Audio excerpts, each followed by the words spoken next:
तो ये ICT 2022 model है जिसमें प्राइस ने जो है ये रिलेटिव इक्वल हाइज है। ये जो बाय सेल लिक्विडिटी है वो प्राइस ने यहाँ पे स्विप कर दी। ये जो बाय सेल लिक्विडिटी है यहाँ पे और यहाँ पे, ये जो बाय सेल लिक्विडिटी है प्राइस ने यहाँ पे स्विप कर दिया अपसाइड की ओर, और प्राइस ने जो है यहाँ पे ब्रेकर ब्लॉक बनाया, ये वाला ब्रेकर ब्लॉक बनाया। यहाँ पे जो बाय सेल लिक्विडिटी क्रिएट हुई है, रिलेटिव इक्वल हाइज क्रिएट हुआ है, वो भी यहाँ पे स्विप कर दिया और प्राइस ने स्ट्रॉन्ग डिस्प्लेसमेंट क्रिएट किया और यहाँ पे मार्केट स्ट्रक्चर शिफ्ट किया। ठीक है,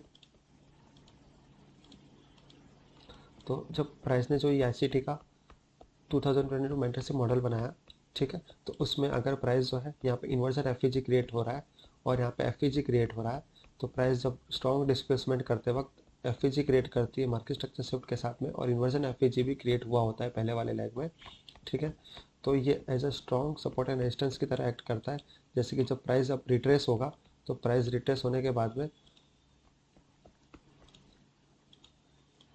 प्राइस रिट्रेस होने के बाद में यहाँ पे जो है ये वाला इन्वर्जन FEG उसको एज अ स्ट्रॉन्ग रेजिस्टेंस की तरह एक्ट करेगा, क्योंकि ये वो इन्वर्जन FEG है और इसके जो कॉन्सिक्वेंट एक्रोचमेंट से टच होकर प्राइस नीचे जा सकता है।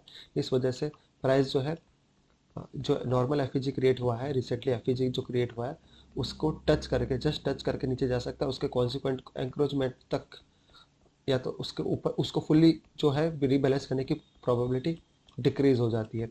तो जब प्राइस जो है इस तरह से, जब इन्वर्जन FEG और FEG जब अलाइन होते हैं, तो प्राइस जो है इस ये जो नया जो FEG है उसको एज अ स्ट्रॉन्ग रेजिस्टेंस की तरह एक्ट करता है। यहाँ पे एज अ स्ट्रॉन्ग रेजिस्टेंस लेता है, वो प्राइस जो है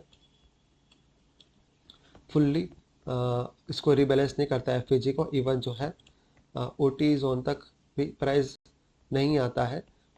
ये इक्विलिब्रियम को भी प्राइस ने यहाँ पे टच नहीं किया।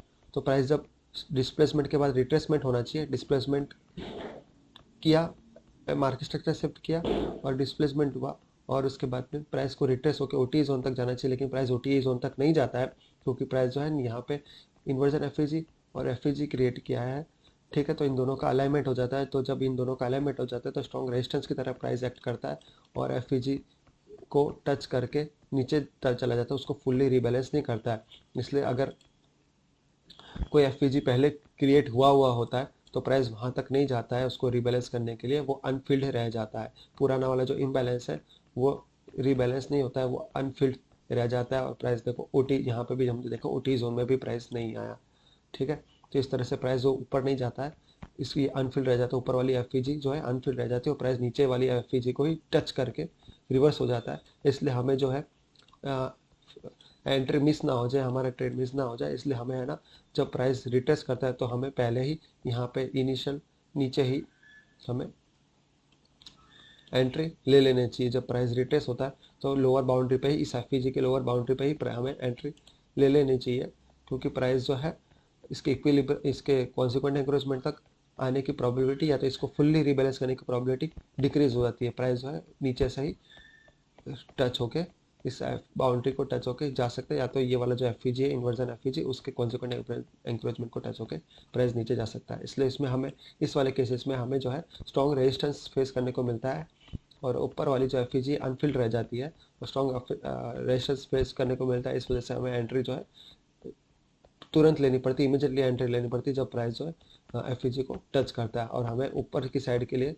वेट नहीं करना चाहिए, क्योंकि इसमें फिर हमारी एंट्री मिस हो सकती है। अगर हम यहाँ पे एंट्री लेते हैं, इस वाले एरिया में एंट्री लेते हैं, कॉन्सिक्वेंट एनकरेजमेंट के ऊपर एंट्री लेते हैं, तो इस वाले FEG को आने के इस वाले FEG के लिए लिमिट ऑर्डर डालते तो हमें एंट्री नहीं मिलती, हमें यहाँ नीचे ही एंट्री लेनी पड़ती है। तो ये बात का ध्यान रखना पड़ता है।